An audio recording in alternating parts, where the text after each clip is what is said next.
Hello, everyone, to another episode of the Cremechiss podcast.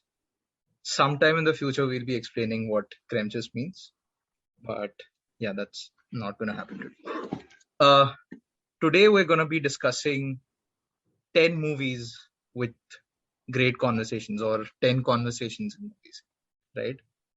So, one more thing that we also mentioned in the last week's episode was that we are not ranking these 10 movies. These are 5 movies from me and 5 movies from Surbhi. And in no way are we saying that one conversation is better than the other. So, yeah, that's how it goes. Before we start, there are some prerequisites that we want to do. First thing is that all our episodes are on Anchor. I would say that one advantage of using Anchor here is if you... Sorry, what? And Spotify as well. Oh, yeah. And Spotify as well. I think Anchor is owned by Spotify. So please like, share, and subscribe to our channel. And also... And give us some money. Just Yeah. give it. Like, why being so stingy, guys? I know you're listening to us. No, it's fine. We understand. But still, there's a thing. See, at one point, we are assuming that our listeners are poor. So they'll go on Anchor and... Like us. Poor like us. There is a link though. Yeah, so there are a couple of links. One is an international link, which is a Buy Me a Coffee link for our international viewers. And for our Indian audiences, we also have a UPI link. You should see both the links in our caption. Anything helps, anything goes a long way. So do feel free to reach out to us via comments if you have any questions as well. Do you want to go first? One movie each, or are we listing 5 movies, then you list 5 movies? No, we'll rotate around us. Okay. So, and I'm sure this is, we didn't actually talk about what we're going to talk about today. So you've probably already seen it in the title. We're going to talk about the top 10 conversations that have happened in movies between characters and how impactful they were to the movie itself, sometimes almost overpowering the film in many ways. So the first film I want to talk about is the conversation between Thor and Loki. Oh. In Ragnarok or Thor Ragnarok. And being a person who got into the Marvel game very, very, very late and kind of got into it mainly because you pushed me to like at least watch Thor Ragnarok. It was made by literally Taika Waititi. You have to watch it. You love Taika, and it is true. I do love Taika Waititi with the glowing adoration. I love everything about him. His acting, his writing, his directing, everything is great. And he rightfully did such great justice to these characters. He brought such great humor, and it's a lot of. So if you see Thor Ragnarok, it's quite. It has a lot of heavy humor in it, and you can see Taika Waititi's style and flavor in it throughout. But that one elevator scene, which was improvised, apparently, between Chris Hemsworth and my beloved Tom Hiddleston, it was improvised. It was a conversation between brothers who don't see eye to eye anymore, and it's about Thor kind of, and I guess we're spoiling things, aren't we, if we're going to talk about these conversations? So depends on what we're talking about. So spoiler alert for this part. Loki has time and again betrayed Thor, and he has not given any reason for Thor to believe him now. So they're now in an elevator. Loki apparently died in the previous film, but he was alive. Nothing happened to him, and Thor literally addresses that with him. Say, I mourned you. I had to live in a world and think that you did not exist anymore, and you're my brother. And ultimately, he's going to do what he's going to do because Loki is Loki, and that's just his behavior. And Thor is Thor because he's never going to stop loving him. And that the way they addressed it with each other, standing in like completely separate from each other, kind of behaving cold with each other, but you can feel like so many overflowing emotions between those two brothers, where Loki kind of, in his own very dry wit kind of way is like, oh, I appreciate that you mourned me. And Thor's like, I know this is who you are, and I don't care if you're going to betray me again because I'm still going to love you. And it's just a beautiful scene. They just walk into the elevator, they have this conversation, and then it ends with the get help scene, which I think is like so typical of siblings, right? Where they talk about very heavy stuff and then they completely switch moods and they are gone. They don't even want to, I think, acknowledge that conversation even happened between them. So that's one of my top favorite conversations between two unlikely characters. I never ever thought I would address a conversation between Thor and Loki as a conversation worth remembering or, learning something from. So that's just beautiful. And I would say, like, this is how this is how directors can change scripts, right? Like, I know that on paper, it might be written as a confrontational scene, and it might look a lot jarring because it's right in Yes. between the action, right? But Yes. Taika Waititi made sure that even though it's improvised, he made sure he gave them a direction that they have to, like, in sometimes they even have to talk over each other. They don't, he didn't want them to take breaks and everything. They just want them to like Thor would start speaking just right before Loki would, like genuinely give them a chance to talk, like exactly like how they would have talked if these characters really existed. And I was on this Instagram page for about 15 minutes where this person was just going off on Taika Waititi. He was so enamored by everything he did, and he said, "What do you guys think about the Taikaification of Marvel?"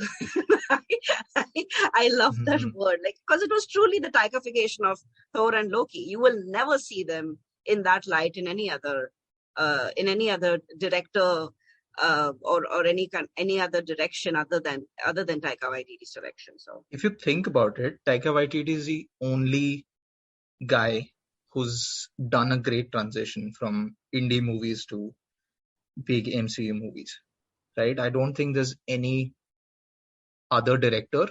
They have done great, like what Ryan Coogler did with Black Panther, and before that he did Fruitvale Station and Creed and everything. He did make great movies, but what I would say Taika Waititi did with Thor Ragnarok is he kept his element alive in that movie, and while still pleasing the MCU producers. I think that was amazing. He didn't lose his voice. If you think about it, when you watch movies like Jojo Rabbit, and there's this conversation that happens between Scarlett Johansson and her son, and she talks about love with him, and her son is, so the character is so different from although they're mother and son, they're so different from each other. And the conversation, like the softness of those conversations, every time, if you see any movie, I would recommend watching Jojo Rabbit as well. It has great conversation moments. There's softness between unlikely characters. You don't see that coming. And there's a softness between, and that's the thing. You see a softness in Loki, realizing that I could do no wrong. Like, I mean, he has done a lot of wrong, but in Thor's eyes, he will always be able to, redeem himself. Kind of giving us a nod of Loki and his mother's relationship in some way, because I think even Thor and Loki's mother loves them that way, like so unconditionally. And that has kind of trickled down into Thor, and you can see that in the elevator scene, if you think about it. Oh, well. True. What about yours? Let's talk about yours. Let's mix this up a bit. It got too mushy. My pick is definitely not mushy. It's anything but. My first genre that I want to talk about, obviously I'm going to pick one conversation, but the genre that I'm going to talk about is the Tarantino genre. Like, how can we talk about conversations and not talk about the guy who made it stylish? I stayed away from Quentin Tarantino because of you. So I am glad you brought it up. Like, I know we are not ranking, but if we were, this would be on top. It's because he made dialogues stylish. And for me, Tarantino is that string between stylish and vapid. You know how stylish dialogue can, like, they can feel void. They can feel like a void. But Tarantino makes his dialogue stylish and still makes sense. Okay, so I'm gonna do some examples before I actually tell you my pick.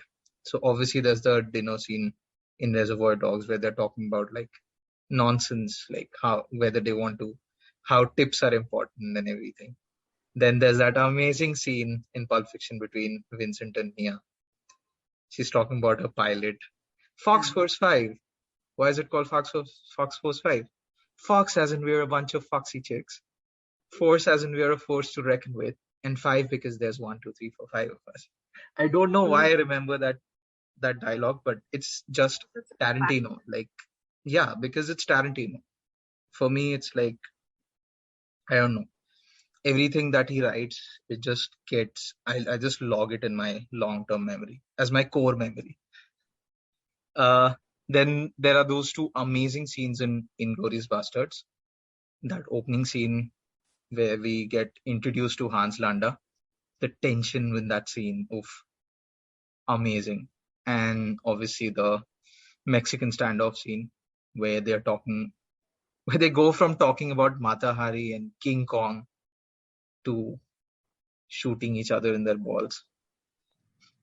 Again, great scene that, like, great dialogue that builds up to a Mexican standoff. But my pick is obviously the opening scene of Pulp Fiction between Jules and Vincent. What I love about this scene is how they start off with talking about just nonsense things. And you think, why am I even listening to these random stuff?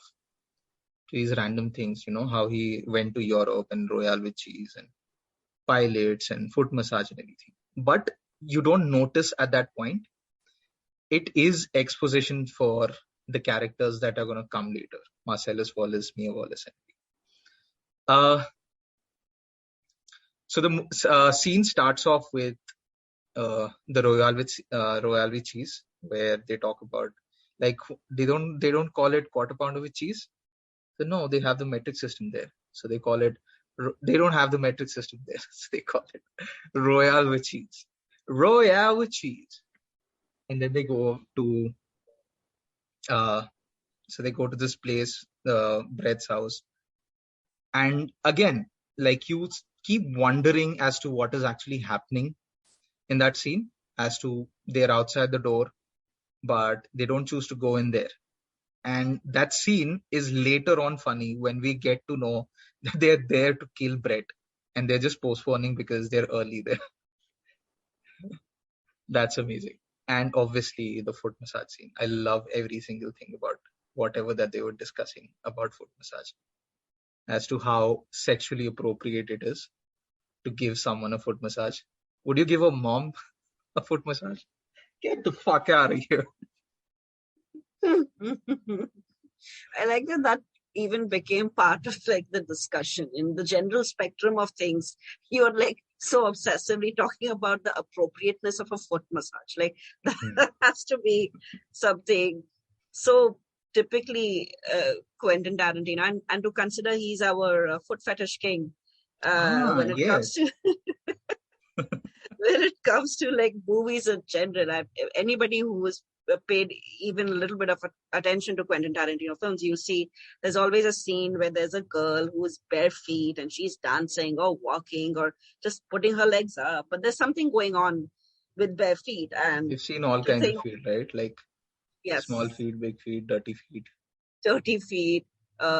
And Margot Robbie's scene in Once Upon a Time in Hollywood, where she's just puts her feet up, and you can see the lower part of her soles, and that's pretty much it.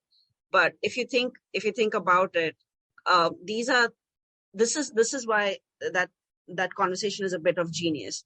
These are generally the kind of spiraling conversations you have when you're paranoid about something. So, Yeah. so go that depth about a foot massage is like, was that appropriate? Like, do you think that was okay? Nobody's talking about the fact that, well, he asked you to, like host her. So Yeah. maybe it's okay, but you're not being logical at that point of time because you're scared. And that to show like two very, very seemingly powerful characters talk so like with so much fear about a foot massage is hilarious. Like I love the genius of that. It's very smart, very smartly written dialogue. Love it. Love it. So I would want to make the whole episode about Tarantino, but we have to move ahead. So you can give me your number. So you basically cheated. That's not fair. I only picked like singular films, but that's okay. That's okay. Hey, I want to talk about the genre, and I want We to were talk not about discussing genres. We selection. were discussing, don't you dare. We were talking about singular conversations, but that's okay. You cheated and I did not, and people will know that I am noble. My main pick is Jules and Vincent. I don't care, but I am just telling you that you cheated and I did not. So that's fine. So speaking of singular films, and we're not editing. By the way, we're not editing this out. Okay, we are not.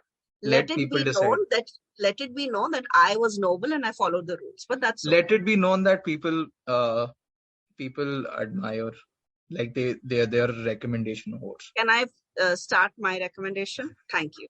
Okay, so the next film that I want to talk about, and I absolutely adore this conversation between two protagonists of the story. The movie's name is Jab We Met. Anyone who doesn't understand Hindi, it means When We Met. And don't tell me that's on your list. Don't you dare laugh and tell me it's on your list. No. Tell me it's not on your list. Okay, thank God. It's not on my list, but my second pick is related to something that happens in Jab We Met. Okay. So for me, my favorite conversation in Jab We Met is, so let me give you some context. The movie is about a girl and a boy who are kind of like on the run. So the boy has failure everywhere in his life. His heart got broken. He escapes on a train, and that's where he meets our protagonist, Geet. And she's very free-spirited and very full of life and just an overall wonderful person. Like, she even goes out of the way to help this boy whose name is Aditya, and actually kind of stops him from let's go a bit dark over here. He almost considers jumping off a train, and she kind of intervenes and stops him. So throughout the time, you see there are several rescue moments that Geet kind of reminds Aditya that life is worth living. And she finally kind of runs away from home with Aditya's help to marry the love of her life, Himanshu. And Himanshu turns out was not worth it. So after Aditya leaves her in the town that Himanshu lives in, he presumes everything is okay, only later on to find out that she never came back home, she never got married, and he kind of just waits for her and searches for her in this town called Manali, and he sees that she has become a completely different person, and she has completely flipped. Her colorfulness, her general joy for life, it's all gone from her, and he follows her around, and finally he sees that she has just lost her taste for life. This time her heart was broken. And please keep in mind that there has been a lot of flirtation energy between these two characters, but till this point in the movie, there is no romance between these characters. There is no actual, like what you would call like cinematographic, romantic, lovey-dovey moment between these two characters. They flirt with each other because, they flirt with each other, but there is nothing of substance happening between them till this particular scene. So he stops her, and she's shocked to see him a couple of months later, and she's like, "What are you doing here?" And And how are you? And she's making small talk with this person that she has gone through hell with. And he just looks at her and he's like, why are you pretending that you're okay? And why didn't you call me? That line where he says, तुम मुझे एक बार call नहीं कर सकती थी. You couldn't call me once. You couldn't tell me once that you were going through all of this alone. And you can see for the first time, this very happy-go-lucky character has so much ego and so much pride, where she says, I cannot take favors from you. And he addresses with her for the first time, so favors from me, so do you recognize how many times you saved me? And you should just let me be there for you. And this is completely ridiculous what you're doing. And the call out between just two friends, right? Where one friend is literally like, there is no shame in you reaching out to a friend. And the fact that you didn't reach out to me hurt me. And he says that, you hurt me, Keith. You couldn't trust me with this. You couldn't tell me what was going on in your life. You've not come back home for 9 months. And she just sits over there and she starts weeping because she's been going through it alone. And she's forgotten that she doesn't need to go through it alone. And so it's a 6-line scene, but it wraps up the sentiment between these two characters so perfectly, where you see one girl who has a lot of pride, a lot of ego, and this one guy who literally owes his life to her, who basically goes, I cannot believe you didn't tell me you were going through this. I cannot believe you didn't think you could involve me in your issues and let me help you. And that conversation between anybody who hasn't watched it should watch Jab We Met. Anyone who has already watched it should rewatch that scene. It is, in my opinion, the best scene, the best conversation that has existed between two characters in a romantic flick, which has nothing to do with romance. It's just about two people showing up for each other. That's it. And that's, I don't know, I think about all the times my friends showed up for me and how these conversations always become like, why didn't you tell me? We could have gone through this together. And they have depicted that so beautifully in that conversation. And it makes me cry every time. Every time I watch the scene, I cry like a little baby, like a tiny, broken-hearted baby. Is it a very cliche thing to say that Jab We Met is my favorite in Imtiaz Ali movie? It's not a cliche thing to say that. I think most people would argue that their favorite Imtiaz Ali film is Rockstar. Yeah, but like, which I don't is think the Jab better We Met- movie? Jab We Met is probably... Jab We Met is obviously the better movie because everybody acted their hearts out in that film. Film geeks would say that Highway is his best movie, but I would any day say that it's Jab We Met. Highway is just Alia Bhatt shining like a boss. Mm-hmm. Highway is not about the film. Highway is about Alia Bhatt's character. Jab Highway We Met is about characters. Yeah, true. That's what I think. You take Highway and you think about every other character, including Randeep Hooda. Think about other actors, who are as good as Randeep Hooda or better than Randeep Hooda. Had they shown up, that movie would have still succeeded because Alia Bhatt just shined so brightly in that film. Not the case with Jab We Met. You cannot imagine anybody other than Shahid Kapoor or Kareena Kapoor playing these characters of Geet and Aditya. Even the grandfather of Kareena Kapoor. Even the uncle of Kareena Kapoor, who's constantly disgruntled and angry. The little nephew of hers who's always interrupting their private moments. Each and every one of them, they acted their hearts out. Please watch that film. Like, without even trying, I know the dialogues by heart. Yes, literally. आप What लोग about the scene? आप लोग मुझे मत देखो, मैं nervous हो जाऊंगा. कोई नहीं, इधर देखो. Just little cutesy little moments between them. Even the moment where she is like chasing Aditya down the station and there's this police officer and she's like, "Bardi utha ke phek de."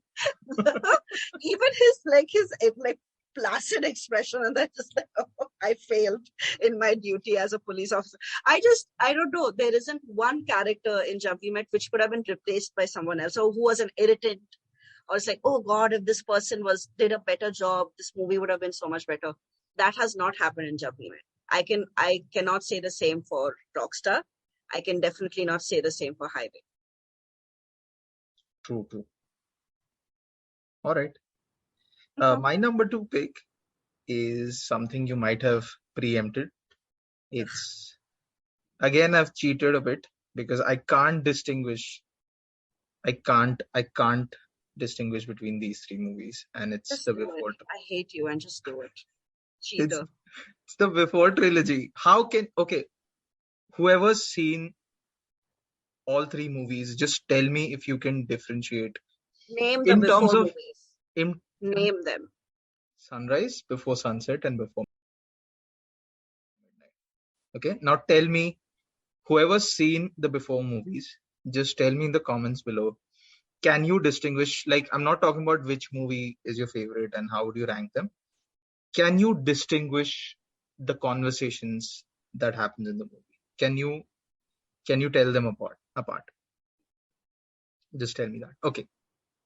Whoever's not seen the before movies, just uh just a quick overview. This is directed by Linklater, and as you know, Linklater's famous for making movies in real time, right? Like he would make Boyhood about a coming of age of a boy, and he wouldn't do that. He would do that on in a span of 12 years, where they would shoot every year for a month or so.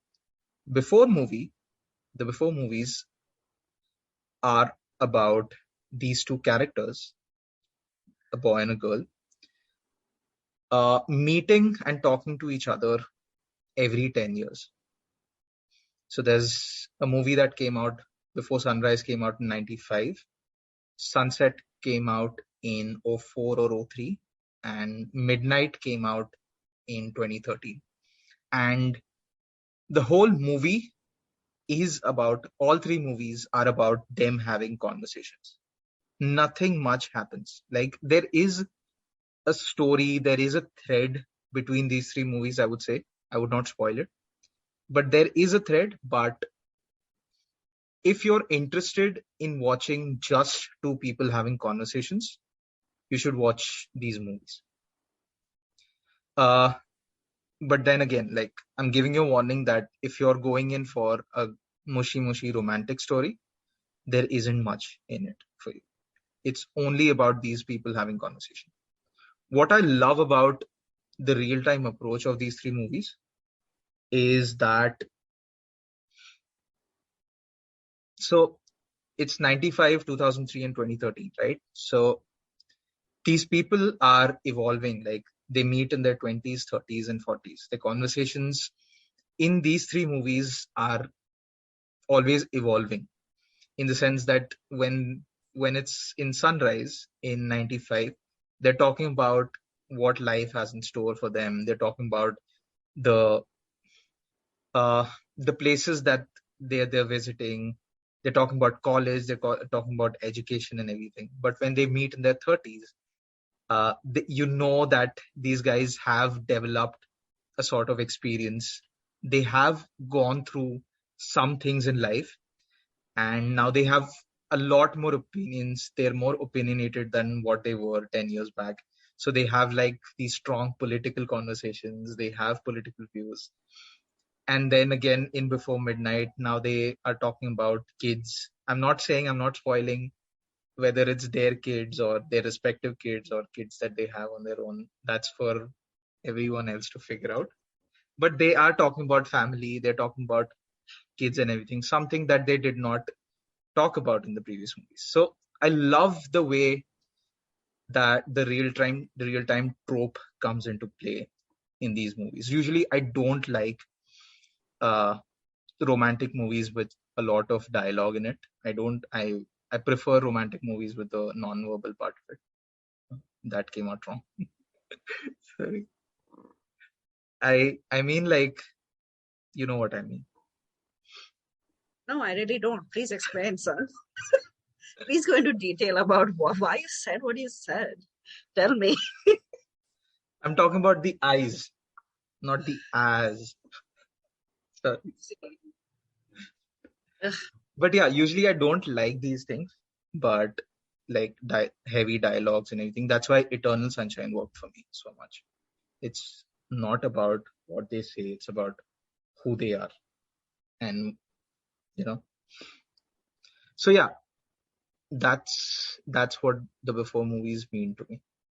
And I know that looking at you, I know that you're not a big fan of the movies. Not a big fan of the no. You've I'm not not a big seen fan before of movies. the character evolution. I guess the male character's evolution. I did watch the third film. I liked it a lot. Oh, Yeah, I knew I said I was going to wait 5 years between every movie to, but I couldn't help myself. I had to watch it.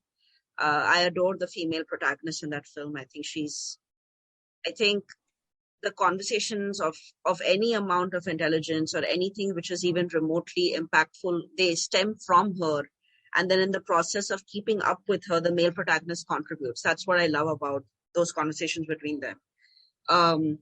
My favorite conversation from the before movies is in the first one, where he's kind of a bit, in my opinion, a little pretentious, where he talks about the tangible things, like material things, like who cares about, like that's not going to do anything, that's so like, see again, like there's some irritant in my brain about his character.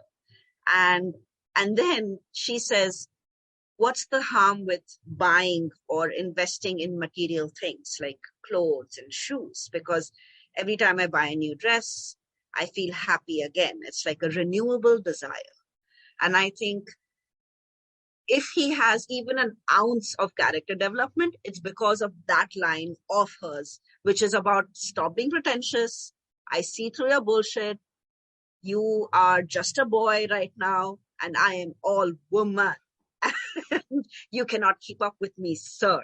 And I love the way she takes ownership of those conversations, because generally when you see these movies, that you're right, they're not mushy love dialogues, obviously, but when you see these movies, you see these characters, it kind of devolves, and I'm saying devolve because it kind of devolves into the attraction of the person rather than into the character of the person.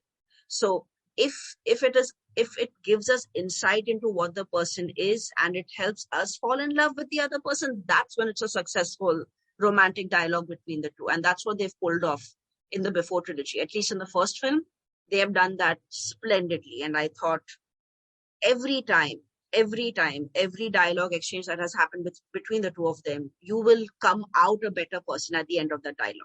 And I think that's the winning point of those movies in general, especially the first one. Their infatuation in the first movie, it's based on the things that tell each other. Yeah. But you It's don't care about about the second movie because you also I don't care about because of the infidelity part, right? No, it's not about the infidelity. It's about what he puts her through. You know why I loved it? You know why I didn't mind the infidelity? I'm not saying who does and who doesn't. I'm just talking in cryptic language. So whoever's not seen will not be able to. You know what I think about the infidelity? Why I don't mind it?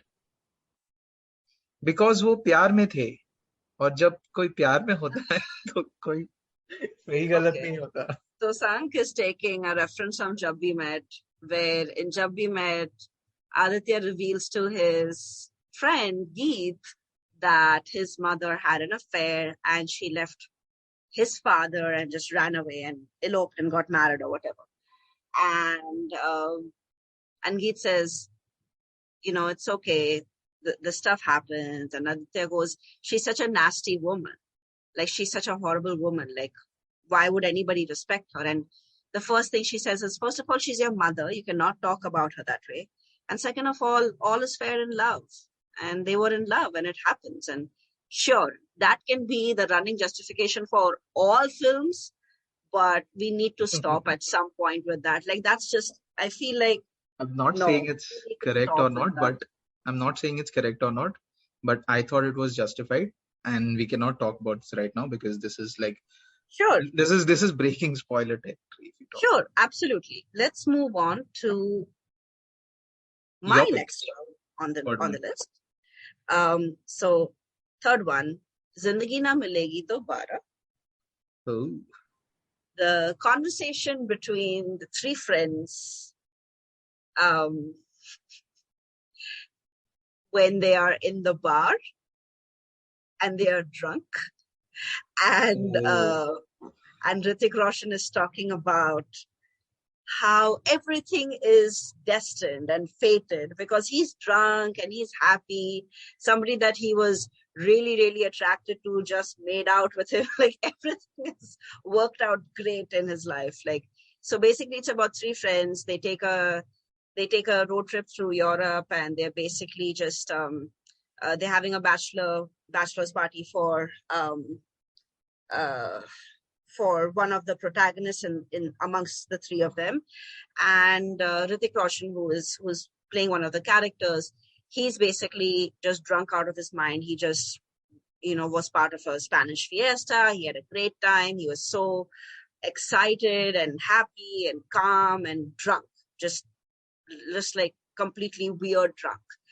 And he's talking with his friends and he says, everything is destined. That girl who liked me back and kissed me back, that was supposed to happen.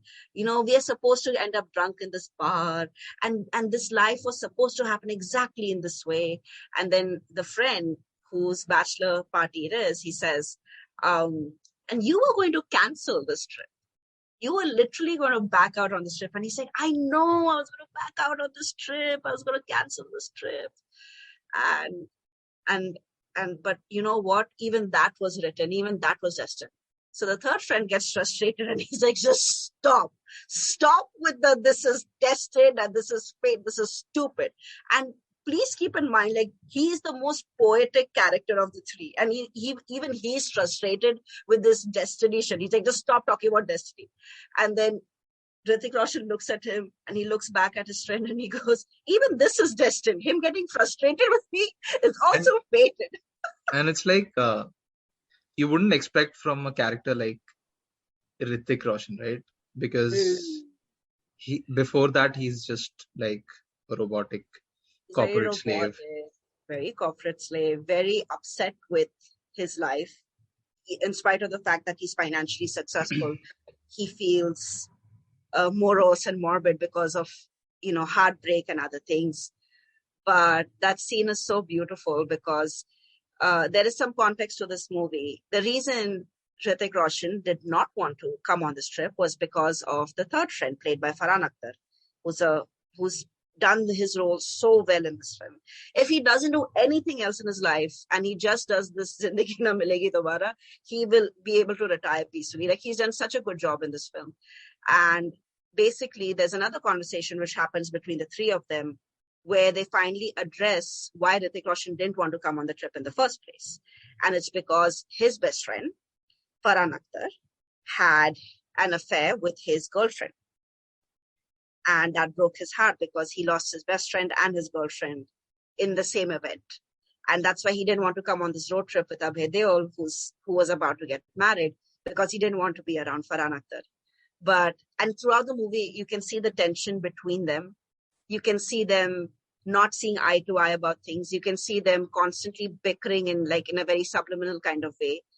But in that scene, they were united drunks and they let go of their issues, and they just sat together drunk, talking about childhood memories, talking about summer vacation and how, as children, you wait for summer holidays to come, and the trip felt like summer. Everything about that conversation is beautiful.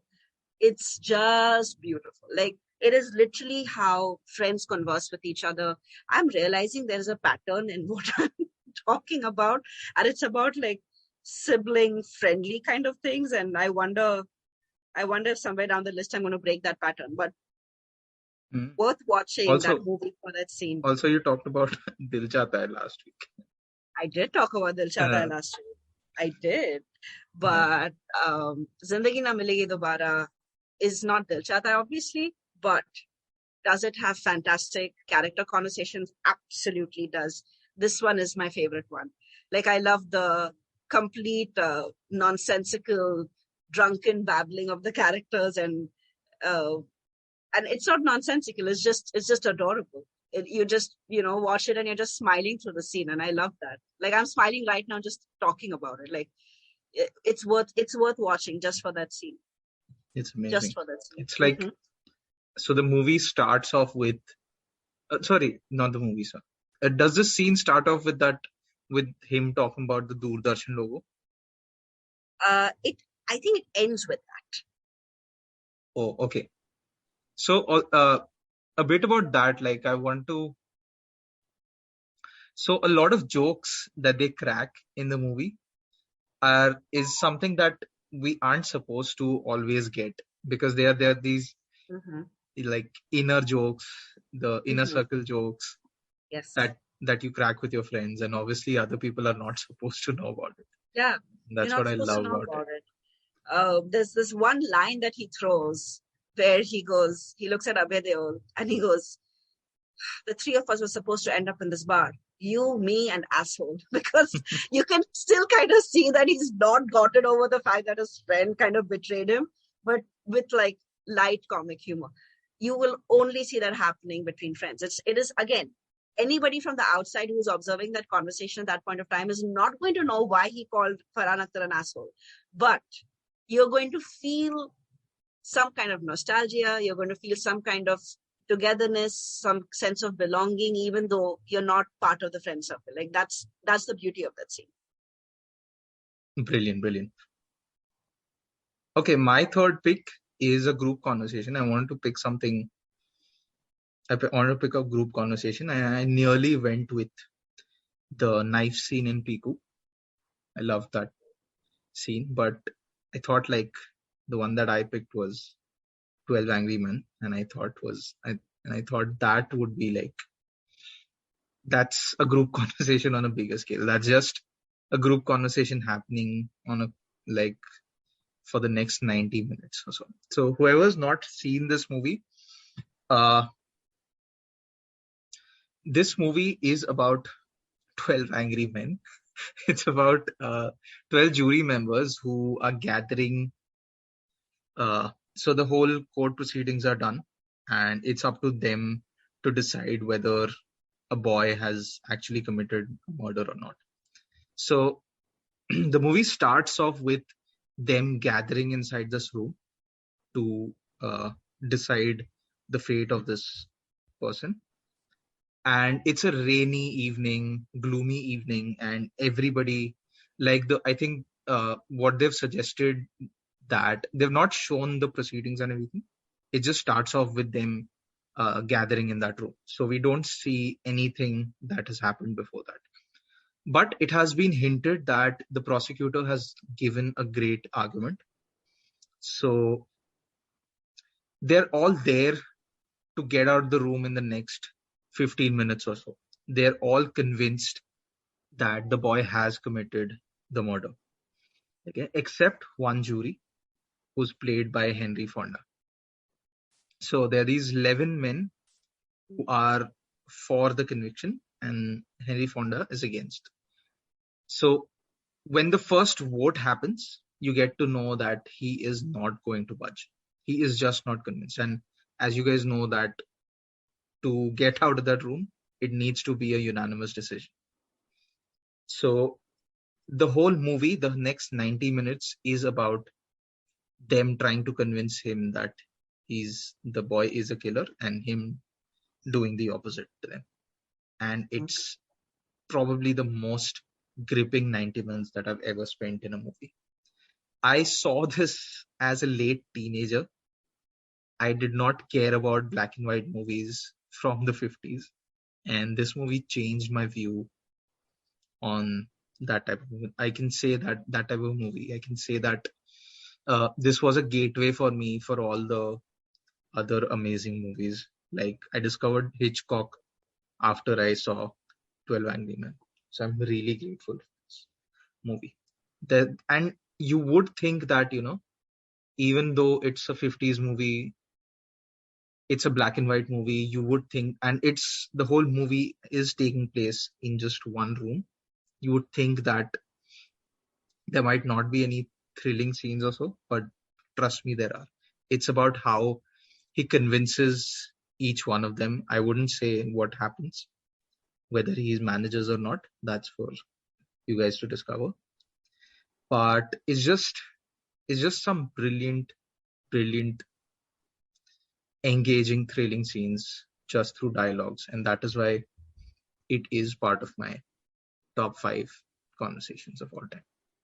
And there's this, I wouldn't say antagonist, but someone who has very opposite views of what Henry Fonda has.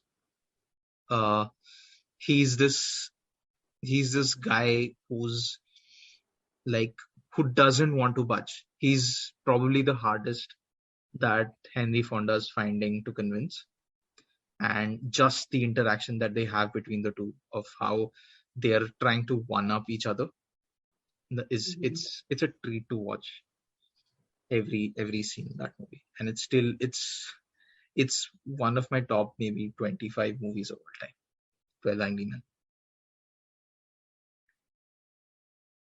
Yeah, you haven't seen it, right? No, I've not. Okay. But I'll watch it. It's convincing. Yeah. Your argument is convincing. Yeah. I'm not spoiling what happens. No, you clearly haven't, but I still don't know what happens. But it's a great way to introduce the film to a person. Mm-hmm. What's your fourth one? My fourth one is In the Mood for Love. Restaurant scene. Oh. And some context. So anybody who hasn't watched it, please watch it. It's about two people, we insist. It is our personal agenda to make sure the whole world watches In the Mood for Love, one way or the other. So the movie is about two people who find out that their spouses are cheating on them with each other. So they are they go through the grief in a very different kind of toxic way. So one of the things they do is they're like, how do you think they met each other? Like, how do you think they fell in love? How do they talk with each other? So they start acting out and pretending what it would be like to be in the cheating spouse's shoes. And they act out every possible scenario that could have occurred between them that caused them to fall for each other. So there is a restaurant scene where the man basically directs and instructs the lady and tells her of all the things that his wife does when they're out having dinner. And she does the same for him. So she makes sure that he orders what her husband would have ordered, and then he makes sure that she gets what his wife would have gotten for food. And they're just sitting across the table, and there isn't much dialogue happening right now, other than one dialogue, which is he looks at her plate and he looks at the sauces, and he takes a spoonful of hot sauce very quickly and he puts it on her plate, and he's like, "You have to eat that." And she's like, "Okay," and she's committing to the bit, so she dips some food in it and she eats it, and she immediately chokes, and she's like, "Your wife likes things too spicy." And you can see very quickly the two of them realize that they cannot act it out because they're not the other person and they will never be the other person. So it's like an evolving friendship. It's kind of like a group, a support group of some kind between the two of them, where they find out their spouses have cheated on them with the other person's spouse, and they just sit there in complete shock and grief, but kind of there for each other through those small little things. And the scene, I think, ends with them getting into a cab and her just placing her head very, very softly on his shoulder. And that's the extent of intimacy you will see between these two characters. So the reason the scene is so odd and so beautifully haunting, so he didn't have a script for this. Wong Kar-wai's films generally don't have scripts. And he didn't have a script for this. He was kind of shooting the characters along the way. So think Thor Ragnarok, Loki and Thor, but throughout the film, they are improvising. So that was that scene where they just, the awkwardness, the cringe of it, the complete discomfort between the two characters of like, what else are we going to act out? Like, clearly we can't do this because we are not those people. We would not cheat on our spouses. We would not be able to sit across a table with another person and like just casually cheat and break the vows of our marriage. We couldn't do that. And the complete discomfort of that scene comes through so beautifully. Um, it's oh god, that movie gives me goosebumps. It is so well made. It is so beautiful. Some of the best acting I've ever seen between characters who may have a romantic inclination for each other, but are mostly each other's friends. They are each other's support, fallback guys. So I don't want to talk much about it because if anybody hasn't watched it, they should. Um, if anyone who has already watched it, please go back and rewatch that scene and comment on your favorite part of that scene, because there are so many moving pieces where there's no dialogue, but just like even the uncomfortable shifting between their seats where they're like not exactly sure if this is the way to cheat on your spouse. Like they're literally pretending what it would be like to cheat on your spouse. And it's such a well written scene. It's so well unwritten scene. It was not scripted apparently. They kind of just used the director's instructions for that scene and they went with it. So worth watching, guys. Worth Yeah. rewatching. I almost went. I almost put this over before. But then, like I said, I love this movie more for the non-verbal parts. And Yes. yeah. So maybe this is what I meant when I said Yeah. Of course, that time, that's definitely what you meant. I'm not even arguing with you. I am just nodding along. It's about Okay, the let's two. go to yours. Okay. My fourth one is where I wanted to pick some conversation between two people who have total opposite ideologies. So I nearly went with Dark Knight with the interrogation scene. The interrogation scene and the last time that they talk, Joker and Batman, when he's hanging above. But I wanted to pick something a little more ambiguous, in the sense that I didn't want to pick sides. Like here, you definitely know that Batman's good guy and Joker's a bad guy. So I went with this movie that have urged you to watch. It's called No Man's Land. It's about these two or three people who are stuck in no man's land. So it's a Bosnian movie. If you guys don't know about this was the movie that beat Lagan at the Oscars. It's about these three guys who are stuck in no man's land. One from the Bosnian side and two from the Serbian side, or it's the other way around, I'm not sure.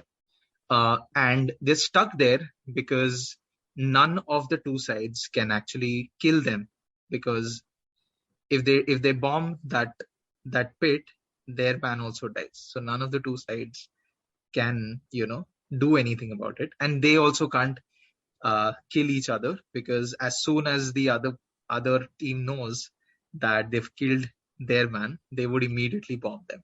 So they are stuck in, like, it's a catch-22 situation. So the whole movie, I wouldn't say the whole movie, but maybe like 80% of the movie, it's about these three people. I would say two. There's another guy who's actually stuck in sort of, he's actually fallen on a landmine, so he's immobilized. The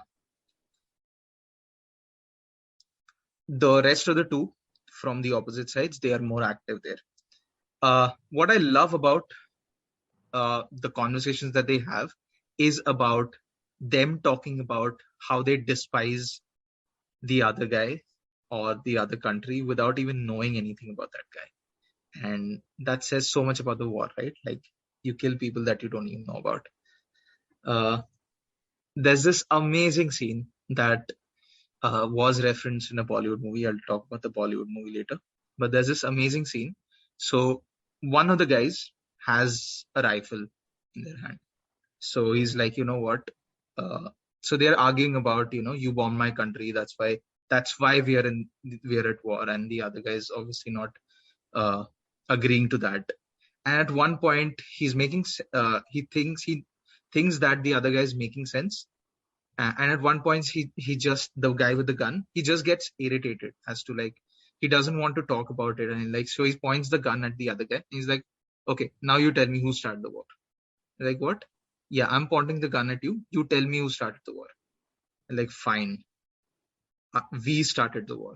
Like, yeah, that's right. You guys started the war. Some minutes pass, and for and the other guy who was unarmed, he gets hold of the rifle. And he's like, now I'm in charge. Okay, so you go there. The food that's here, that's for me. I say what happens. I'm the king of the spit and everything. Oh, and by the way, who started the war? He's like, all right, we started the war. And it's such a great scene, and it was referenced in a movie. It was referenced in a movie called Kabul Express. Have you seen Kabul Express? The Arshad Warsi, John Abraham movie. No, I've not. So they're stuck in a similar situation. They're stuck in a car with the Talib, and the Talib is from Pakistan, and they're arguing about Irfan. Sorry, not Irfan. Should I forgot about the cricketer Imran Khan. Imran Khan and Kapil Dev. So Arshad Warsi is like, Kapil Dev is the best cricketer, and Talib is like, Imran Khan is the best cricketer. And at one point, Talib just gets irritated, like, who's the best? Arshad Warsi has to say, okay, fine, Imran Khan is the best. And the same thing happens when he gets the gun, and he says, hey, now tell me, who's the best cricketer? And the Talib has to say, okay, fine, Kapil Dev is the best cricketer. So this was a reference to Kabul Express. But yeah, again, something that I saw as a teenager. I wasn't exposed to foreign films back then, but this again was a gateway for a lot more foreign. Yeah, so that opened a lot of thinking spots for me, this movie, and that is why I loved. So that's why I love this movie. The movie also talks about like there's this. It's an amazing movie. The UN get involved, and we get to see what their reaction is to these people stuck in the situation. It's a very, very, very good anti-war movie. It's a dark comedy, so it's not heavy, as heavy as I'm explaining it to be. So please watch it. It's one of the best movies of all time.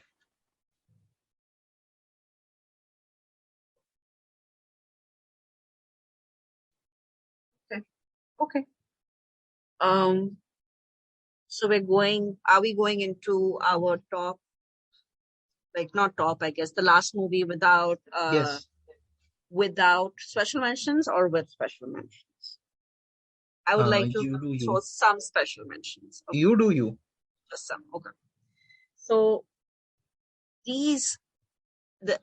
now please keep in mind that these movies are in no way alike, and I don't know which movie I should end with and which movie I should special mention. But since you already brought up Eternal Sunshine of a Spotless Mind, I'm going to special mention that, and I'm going to say that some of the best dialogues that have ever existed in cinematic universes, cinematic storylines between characters, has erupted in Eternal Sunshine of a Spotless Mind. I would recommend anybody who's trying to write or improve their screenplay writing or dialogue writing, they should definitely watch Eternal Sunshine of a Spotless Mind. They should definitely they take the 3-act structure and put it in the bin. Okay, so there's there's a scene where so Eternal Sunshine of a Spotless Mind is kind of it's a sci-fi film actually, although Not much of it is about technology itself, but most of it is about these two characters who are a married couple or who are a couple, and they are in love with each other, or they were in love with each other. And uh, one of the characters, Clementine, she says something which is very interesting to me, and it has stuck with me ever since I watched it. She says, "It's so lonely being a kid, and you have no one, you have nothing." And she's basically, the movie has this storyline where there's a technology where you can erase a person from your memories, and uh, the protagonist basically takes that to erase Clementine from his memories. And he realizes as his memories are being erased that he doesn't want her out of his life. He doesn't want her out of his mind. And he tries to hide her in his childhood. He tries to hide her memories in his childhood. And at that point of time, she recognizes, that how small and fearful he must have been as a child, because, I mean, you have parents, you have siblings, you have friends, but ultimately when you're a child, you don't have any free will. You don't have any power. You don't have any resources where you can call the shots, make the decisions. And that's when she says it's so lonely to be a child. Like, you don't have any power, basically. And I think when he looks at her and he realizes that he's about to lose her, and the scene kind of shifts into both of them are basically in bed under a blanket when she's saying this. And now they are about to erase that memory. And the scene dialogue, again, it's not like one person is talking to the other. That's not what is happening. He's reliving his memory and he's talking at his memory. So as the memory is being erased, he's being dragged out of the bed and he's begging. He's like, "Please let me have this. Just let me have this. Take everything else from me. Only let me have this memory." And the scene, it tears me apart. Like, every single time I watch that scene, it makes me feel like, I don't know. Sometimes I look back at my life and I think about certain events that have happened, and I feel sad and happy and a mix of whole things, but I feel grateful that I still remember those things, even the hurtful memories. And that scene depicts that so beautifully. Like, again, best dialogues, best conversations that have ever occurred between two characters in a science fiction film, nonetheless, has been in Eternal Sunshine of a Spotless Mind.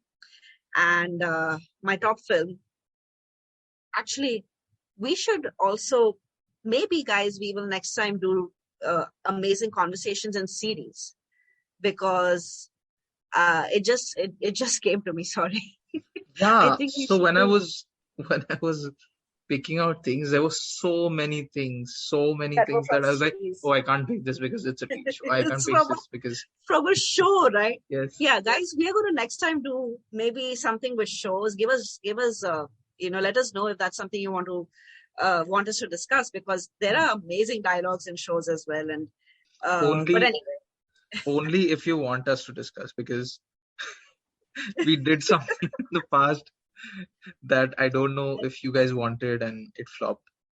yeah, it flopped, and that's okay. I just think that we really need you guys to tell us what to do, because we don't know what we are doing. Yeah. Please don't give Okay. us a silent treatment. Yeah, don't give us a silent treatment. Like, tell us what to do. So I digress. My top conversation, very weirdly, is the conversation in Finding Nemo, between Marlin, Nemo's father, and Crush, the I didn't turtle, think about it. It didn't even come to my mind. because it's such a weird. I don't know. I feel like it is such it's such an adult conversation in such a children's take, which has nothing to do with anything.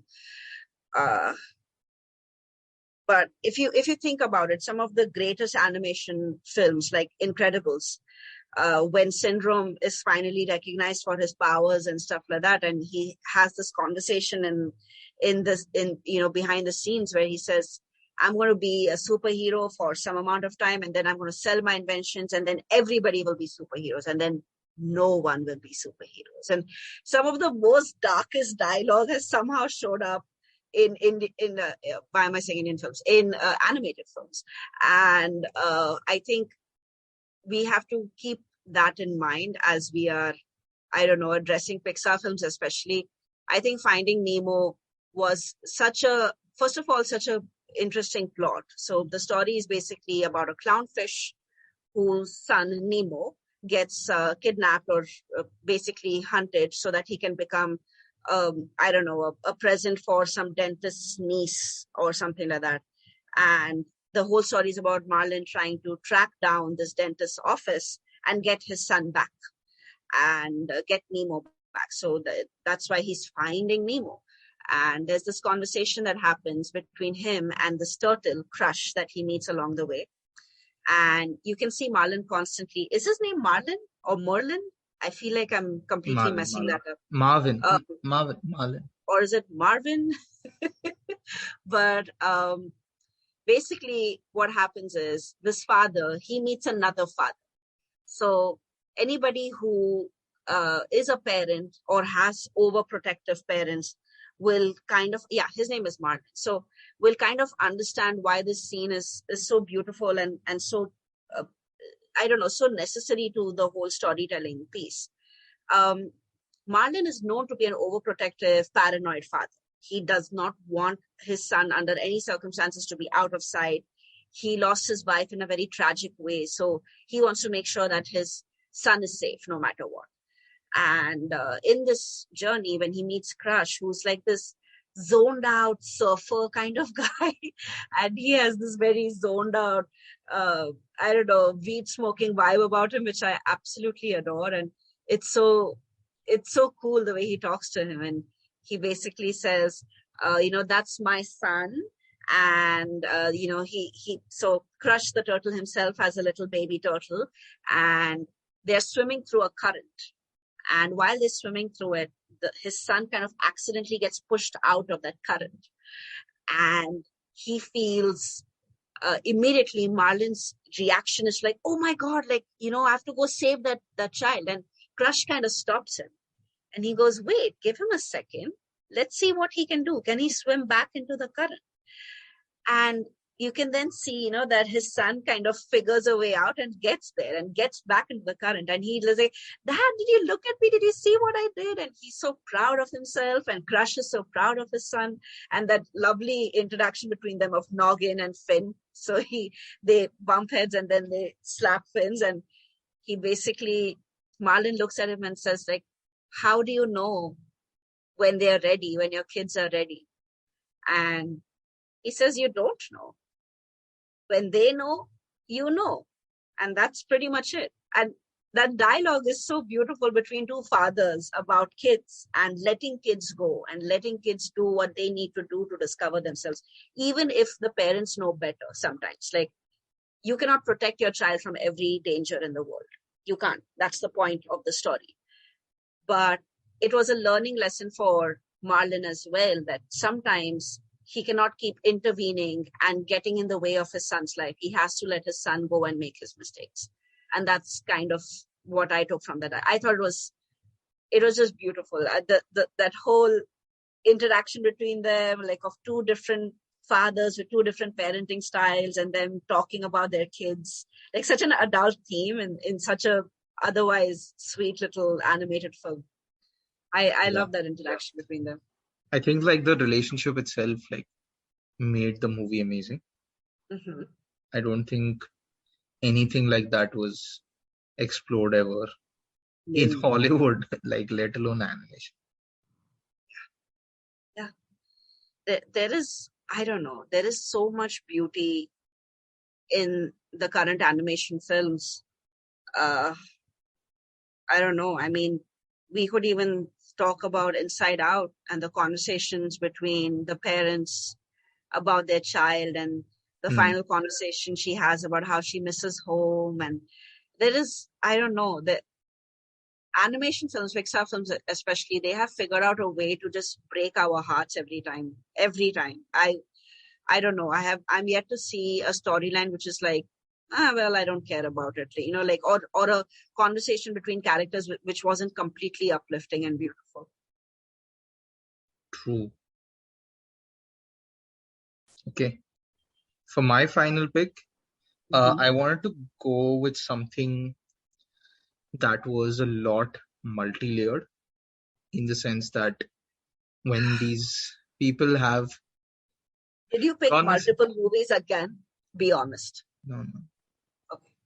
I wanted to pick a conversation which was multi-layered, in the sense that when they are talking about stuff, you try to guess what all things that they're actually thinking about. Okay. And I wanted to pick Dil Dhadakne Do, in the hospital scene where they are confronting each other. They're like uh, spitting facts, four facts every second, and just being ruthless about it, Yes. But it was a great pick. I would like pick Dil Dhadakne Do over my actual pick any day. But I love when when you're seeing a conversation, I love when they are ambiguous, like I told you with the previous pick. And that's why I'm picking this movie called Swimming Pool. I don't know if you've seen it. No, I've never not even seen heard of it. Okay. It stars Charlotte Rampling. I'll tell you a bit backstory about why the conversation happens. So she's playing this writer, a mystery writer who's going through a writer's block. So her publisher offers her his secluded bungalow somewhere in the country, so that she can concentrate on the book. So she goes there, but a few days later, the house is crashed by the publisher's daughter, and that is where the tension starts. The conflicts start, because she is there. It's not just because Susan, I guess her name is Susan, wants to concentrate on the book, and the daughter's not letting her do that. It's not just about that. It's also about her being this promiscuous, brash little girl who's the exact opposite of what Susan is. She actually gets irritated at at such a point that she actually slut shames her.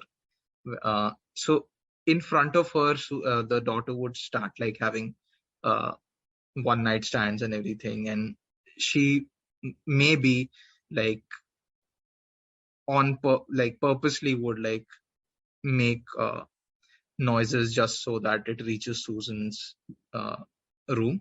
So Susan has to put like earplugs when she's sleeping and everything. So she's like completely irritated by the daughter. Okay. And what I love about, so the conversation happens when Susan reaches out uh, to her, and she wants to mend things between them. So they go to a dinner somewhere outside. But before that, you get to see that even though she hates her for who she is, it's not as much because of she's not letting her concentrate on her book and everything. You get to know that it's because Susan herself is not that, and maybe she's jealous because she's this young woman who can do whatever that she wants, and Susan is not that. She's middle aged. And what's amazing is that Susan's characters in her books, the mystery books that she writes, the characters are very similar to the daughter's character. So Susan relates to these type of characters in real life. She even starts sort of having a voyeuristic behavior towards her daughter, like when she's in the swimming pool. That's why it's called swimming pool. When she's in the swimming pool, when she's like going out with these men and everything, she is like incessantly stalking her. Okay, you get to know that maybe she's doing that for a book, or maybe she's jealous of her. So all these emotions, no, all these emotions come into picture in that dinner scene that they have. So you get to see that even though she's trying to mend things, she's actually doing that for herself, where she wants to know more about the daughter because of her book or whatever. And that is what was ambiguous to me, that it wasn't just one thing that was happening in that scene. There were a lot of things. She wanted to even judge her for who she is. She didn't actually want to fix things between them. She was only doing that for herself, not just for the character that she's writing for her book, but also because of uh she it felt like she wanted to know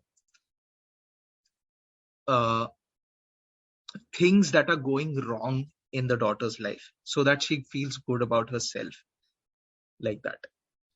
That is what I love. And this scene, let me just tell you, this scene wouldn't look this ambiguous, wouldn't feel this ambiguous, if it wasn't for the brilliant acting that Charlotte Rampling does in the scene. She is amazing. The the emotions that she gives, no, that itself, like, you can't pinpoint as to what she's actually feeling at that point. And that is what's amazing about this scene. And if you think that I've spoiled the movie, I've not even touched the tip of what this movie is about. This movie is about a lot of other things. You can say it's an erotic thriller, but I would say it's more of the relationship between her and the publisher's daughter. So please watch it if you're into erotic thrillers, or like thrillers in general. And their movie is called Swimming Pool because uh, the daughter loves she's a pool baby, and Charlotte Rampling Susan, she does not go into the swimming pool at all because she hates swimming pools. And that's why it's called swimming pool, because these are these opposite characters, and you get to see them spend this much time together with each other. Yeah, that's how I said this movie. I like that we spoke about very, I don't know, we steered away from the romantic comedy, I guess, conversations that I think do happen where, there's a lot of beauty and poetry in those dialogues. Maybe we'll have a separate section just talking about that. We'll do like awkward dinner scenes. Awkward dinner where scenes. These scenes will come into place. I'm sure I would love to pick that one. Which is the awkward dinner scene? The one in Wedding Crashes. Wedding Crash. Oh God, no! That's not just awkward. That's just complete cringe. But there is, I don't know. I bet there's going to be somebody in the amongst the listeners who's going to go like, "Why didn't you guys talk about Good Will Hunting?" And that is kind of the point of our podcast, to talk about stuff that has not been spoken about before.